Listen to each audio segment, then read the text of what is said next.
Good afternoon and a warm welcome. We want to thank you so much for staying with us. This is an abridged version of Nationwide, and I'm Rhoda Anonam. Thank you for joining us. Now, we'll begin from the Senate, where the Senate has passed the Federal Audit Service Commission Bill 2018. National Assembly correspondent Dennis Adeguloye reports that this followed considerations of the report of the Committee on Public Accounts.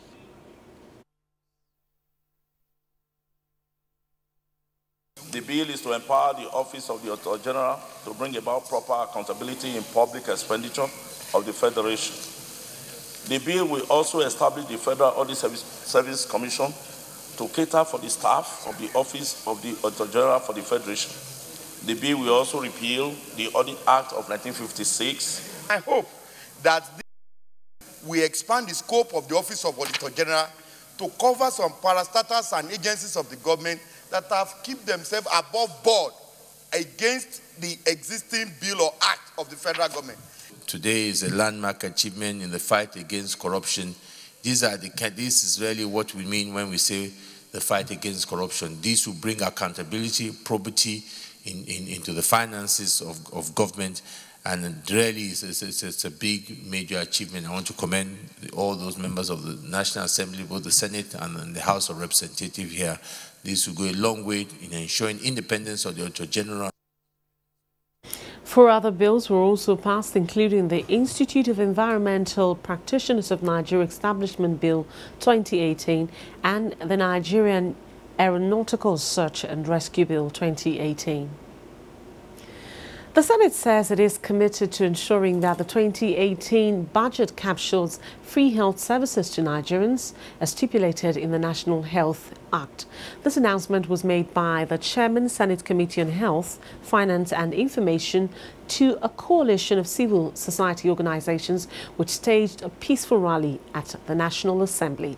Abdullahi Aminu reports.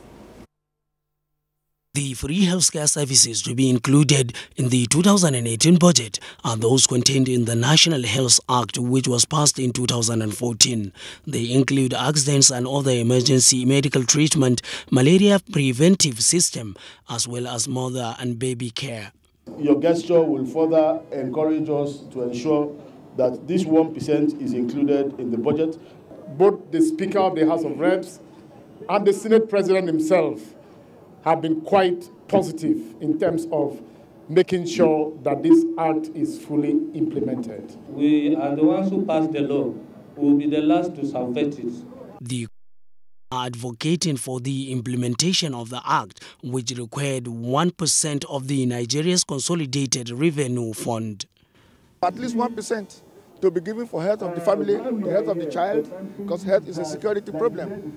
More infrastructure will be built in our hospitals and health centers, and more medical products and essential medicines will be available. We want them to raise the money for our children to be strong and healthy. They also called on the legislature to remain steadfast in the provision of affordable health care system in the country. From the National Assembly, Abdullahi Aminu, NTA News. Comrades who stood their ground in the face of adversity to ensure that the plight of Nigerian workers are addressed were inducted into the NLC Hall of Fame at an award night to wrap up the NLC at 40 celebration. Emmanuel Ayumi reports that the Secretary to the Government of the Federation, Boss Mustafa, used the occasion to inform workers that the Committee on Minimum Wage is determined to complete its assignment before the end of this year. 30, 40.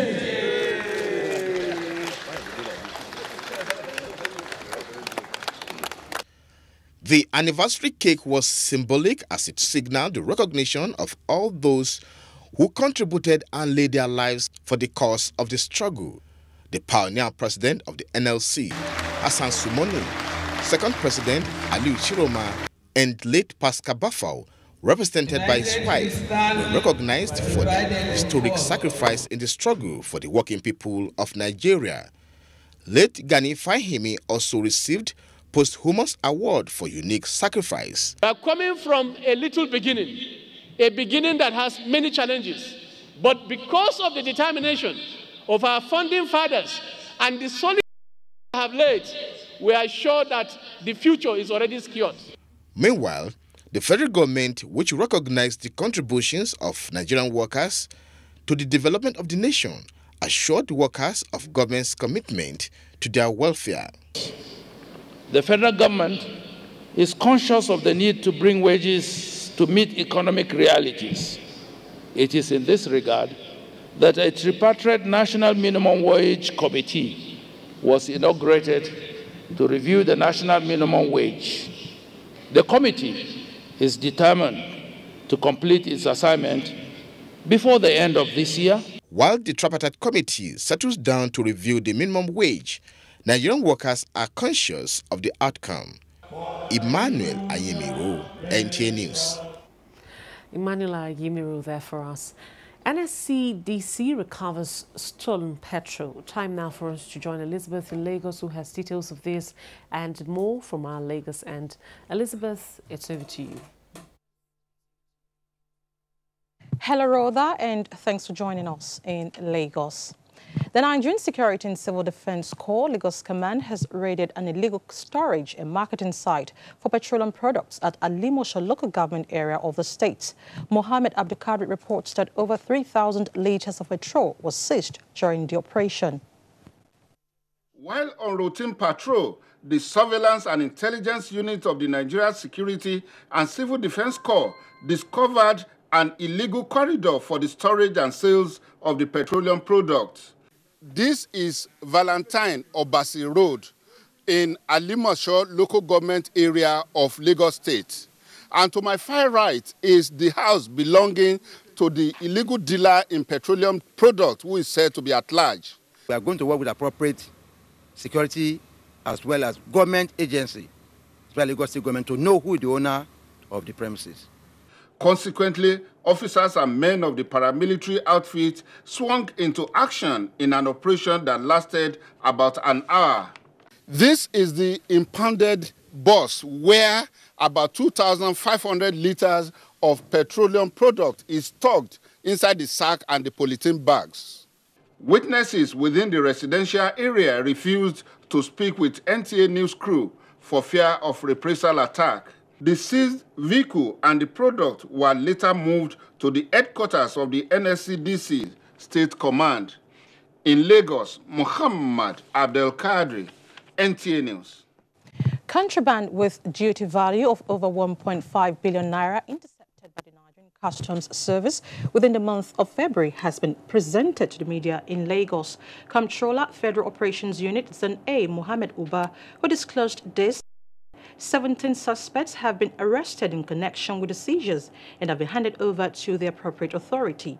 Ime Udori reports that some of the seizures were handed over to the Nigerian Environmental Standards and Regulatory Agency. The seized items include 18 assorted vehicles, 7 trailer loads of foreign rice, 1,105 jerrycans of vegetable oil, over 200 pieces of used tires, and a 20-feet container for false declaration. Others are 4 containers of used clothing, 2,000 kilograms of pangolin, and 343 kilograms of elephant tusk, among others. We will continue to trail them. We will never rest. The operative of the federal operations has been tackling their hopes and aspirations, and we have been frustrating their efforts in all fronts. The Comptroller, Federal Operations Unit, Zone A, Mohammed Uba, while handing over the seized animal parts to Nezra, said the killing, trading, and consumption of endangered animal species is prohibited. There is international convention on that. There is International Union for the Convention of Nature. that this product should not go extant. For that reason, trade on such products are also illegal. A Chinese national also arrested in connection with the product have been handed over to NESRA for further investigation. Within the period under review, the agency recovered 67,945,158 naira from demand notices on goods intercepted. While warning smugglers to desist from illegal importation, the Nigerian Customs Service maintained that it will continue to go tough on anyone caught violating the law. And those are top stories from Lagos at this hour. Over now to Rhoda for more on it. Thank you very much, Elizabeth. Updating the school's curriculum, training facilities and the need to balance staff equation were some of the recommendations contained in the report by the Interim Management Committee to reposition and restructure the Maritime Academy of Nigeria, ORON. Oyinaya Kalwoka was at the presentation of the report to the Minister of Transport, Rotimi Amechi, in Abuja. The Maritime Academy of Nigeria, ORON, was established in 1979 to educate and provide the human capital required for the growth and development of the maritime industry in Nigeria. For several years, the academy suffered neglect and low funding. To reposition the academy, the Minister of Transportation, Chibuike Rotimi Amechi, last year set up a 6-member committee to look into the challenges confronting it. For 6 months, members of the committee were on ground in ORON, working out strategies to reposition the academy. They need to bring up their curriculum to world stage. We've already packaged something on the ground for that. They need to bring their training facilities to world standard. The committee developed a roadmap which will chart the course of the academy for 10 years. We only want you to know that the school requires a lot of assistance, particularly from the ministry. Receiving the report on behalf of the minister, Permanent Secretary Sabiu Zakari commended the efforts of the committee, stating federal government's determination to restructure the academy. I want to assure this committee that your labor of producing this wonderful document will not be in vain. You were appointed because the ministry and the government knew of your worth. The committee had earlier submitted its fact-finding reports. Oyinaya Kalwoka, NTA News. You're watching Nationwide. We'll now join Halima, who's in our Kaduna Network Centers for stories making the rounds in that zone. Halima, you're on. Hello, Rhoda. You're welcome to Kaduna Network Center. The 19 northern state governors are meeting in Kaduna with renewed commitment to tackling security challenges facing the region. The forum commended the efforts being made by President Muhammadu Buhari towards rescuing the abducted Dapchi girls by deploying more security personnel and equipment to the zone. Muhammad Umar Ajingi reports. The 19 northern governors meet to take a common position on measures to take in bringing to an end the lingering inter-communal clashes which appear to be escalating, such as the conflict between farmers and herdsmen, as well as the latest abduction of Dapchi school girls in Yobe State. The chairman of the Northern Governors Forum and Governor of Borno State, Kashim Shettima, commended the comprehensive measures put in place by the federal government in addressing the security challenges, especially the recent abduction of Dapchi school girls. We appreciate and commend the effort being made by President Muhammadu Buhari in the Dapchi crisis by ensuring the deployment of all necessary security personnel and equipment toward the rescue of our abducted daughters.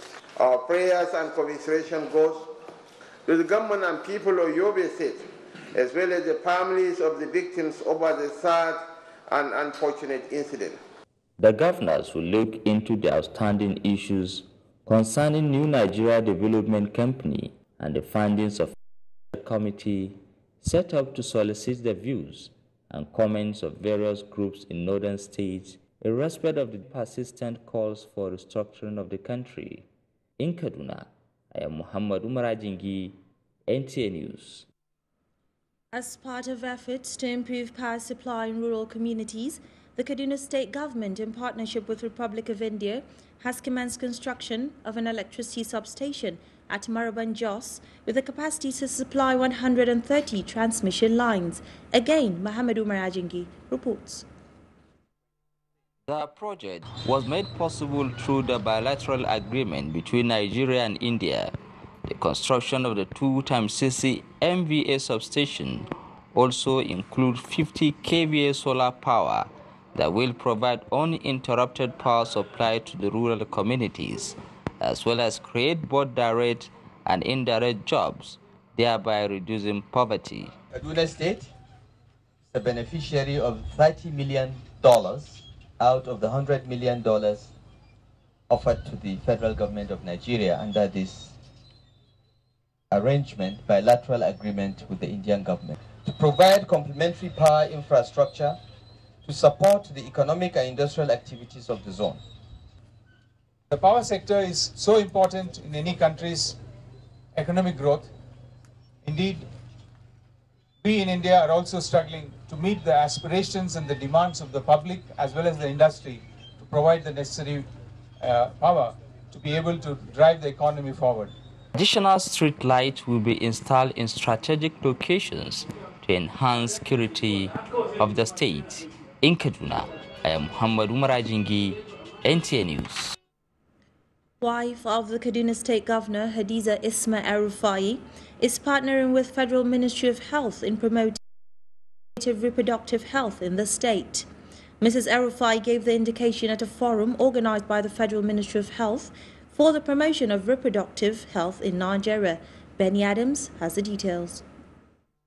The meeting is in response to the federal government's effort at scaling up access to modern reproductive health to a national contraceptive prevalence of 27% by the year 2020, which aims at achieving better family planning with emphasis on child spacing. The Nigerian experience as piloted in Kaduna and Ondo states provide the first data from any country comparing community extension workers with the higher cadre of health workers for contraceptive implants insertions. Wife of Kaduna State Governor Hadiza El-Rufai, represented by wife of the Deputy Governor Ladi Bala, reiterated the commitment of the state government at ensuring quality reproductive health, particularly in the rural communities. The development of this national tax shifting and sharing policy is a major leap towards the scaling up of access to effective and evidence-based essential health services in Nigeria. The use of community health extension workers for the exercise as a pilot project in Kaduna and Ondo states is the first of its kind in Africa. In Kaduna, Benny Adams, NTA News. And that's it from Kaduna Network Center. Over to Rhoda in Abuja. Thank you very much, Halima. And from Kaduna, we'll take you now to Port Harcourt, where we'll join Dibabri in Port Harcourt for stories making the rounds in Port Harcourt Network Center. It's over to you. Good evening, Rhoda, and welcome to Port Harcourt. The River State Command, Security and Civil Defense Corps has joined the international community to commemorate the 2018 Civil Defense Day with a potpourri of activities initiated to showcase the command's readiness to fulfill its mandate in the state. Onangie Fine Face reports that the day was marked with lectures and several internal security demonstrations. The Civil Defense Day was initiated by the International Civil Defense Organization to promote civil defense, protection and emergency management so as to prepare the civil population of nations on best safety practices. With the theme, Civil Defense and National Institutions for More Efficient Disaster Management, the day also focuses on the coordination of national and regional governments in disaster prevention, mitigation and recovery. To achieve this important and complex task, each country should aim at creating a national disaster management center to coordinate the activities of the government agencies and national and municipal services within its national disaster management system. Today, with the support of its members, the ICDO is making an important contribution to this work on a global scale with the creation of the World Network of Disaster Management Centers. Lectures and trainings at the event covered first aid administration, crowd control, and use of force. Personnel of the Corps also demonstrated their capacity in rifle assembly, self-defense, and disaster management. In Port Harcourt, Onengie Fineface, NTA News. 300 trainees have passed out from the 2017 National Industrial Skills Development Program, organized by the Industrial Training Fund for Youth in Rivers State. The ITF says the program is part of its strategy towards entrepreneurial development of self-employment in Nigeria under the acquisition program. Kingsley Amaju reports. The ITF Skills Development Program is the agency's contribution to job creation and poverty reduction through entrepreneurship in line with the federal government's effort to reduce unemployment. The 2017 September to December training program was for tailoring and fashion designing, welding, plumbing, and piping, expected to equip the participants to become self-reliant. Director General of ITF, represented at the closing ceremony of the training program, said the agency added startup packs so that the participants can actually stand on their own. This phase of the program has benefited over 11,000 trainees across the 36 states of the Federation and FCT. The startup packs that are being distributed today should be viewed as a practical example and message to our stakeholders, especially state governors and other members of the organized private sector, that training without corresponding support would not lead to expected outcomes. Rivers State Governor Nyesom Wike, who was represented, expressed delight that the training would result in multiplier effect on the economy. As graduates of this program, today marks a new dawn in your life, as you have been taught how to fish. For some of the beneficiaries, the skill, coupled with the startup packs, are a tonic on them for sustainable economic growth. In Port Harcourt, Kingsley Amajiri, NTA News. And that does it from Port Harcourt. It's over to Rhoda for the rest of the news. Thank you very much, Dibabari. The Nigerian Army has upgraded its School of Education in Ilorin to a degree-awarding institution. The commandant of the school, Brigadier General Nuhu Umaru, who disclosed this at the matriculation 2018-2019 academic session, said this is to facilitate both personal and systematic development of officers and men of the armed forces. Deborah Agbola reports.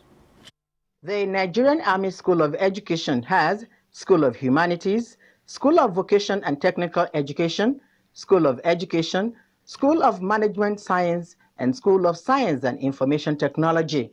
The commander of the school, Nuhu Umaru, while commending the federal government for upgrading the school, said the school is open to non-military alike. As the school is expanding in its scope, definitely there's that, shortage of accommodation. Yes, it's not adequate, but we are trying our best. In the various goodwill messages from stakeholders and representative of the Kwara State Governor, Alhaji Abdul Fattah Ahmed, the matriculating students were enjoined to be good ambassadors of the school and their family. The program featured presentation of souvenirs to some dignitaries that have contributed to the realization of NASA's vision. Deborah Agbola, NTA News. You're still watching Nationwide. We'll take a short break now, and when we return, we've got sports update. Stay with us. Hate speech is not a joke. It incites genocide and crimes against humanity. Most of Africa's civil wars are caused by hate speech from one tribe against another. We don't want it here. The Nigerian government stands firm against hate speech. Under no conditions whatsoever should we tolerate or excuse or justify hate speech or hateful conduct of any kind, especially where such is illegal. There's no doubt that the resurgent push for separatism, as well as the rising cases of ethnic and harmony, are all traceable to the growing phenomenon of hate speech. One nation bound in freedom, peace and unity. Nigeria, one nation, one people. This is a public service announcement brought to you by NTA. Our Anchor Borers program has created an agricultural revolution. In September 2015, we imported 644,000 tons of rice, costing more than $5 million per day. By September 2017, rice imports dropped by 95% to 22,000 tons. Our maize crop has exceeded 10 million tons this year, and through our rice and maize program, we now have 12.2 million farmers. We are now the world's second largest producer of sorghum after the United States, third in millet after India, and we lead the world's production of yam and cassava.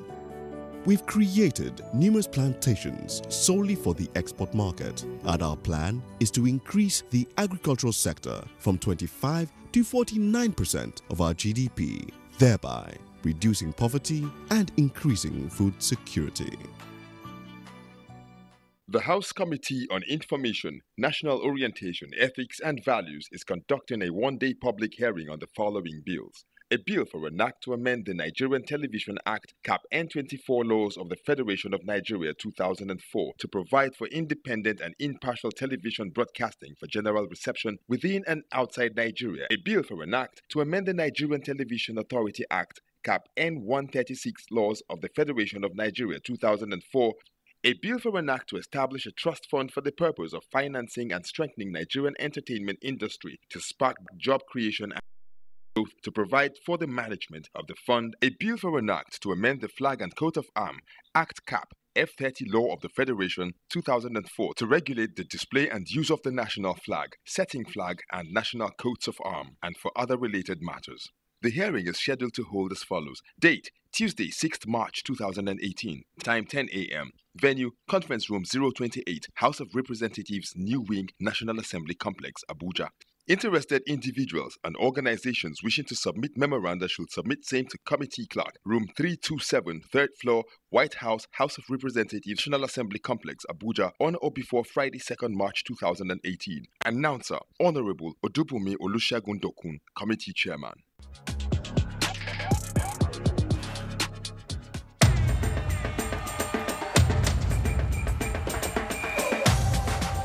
They've already done us proud. Nobody will ever imagine that in any Winter Olympics, there'll be Nigerians there. And then for the very first time, I'm really proud of them. And I believe strongly that that's the beginning of new things that's happening in sports. And I believe strongly that in the next 2 weeks, we should be hearing something that we'll be all be proud of. They are our girls, and you know, I'm rooting for them. There we go, Sydney, let's go! You are watching the Kwese Free Sports, UHF 32, for the fan.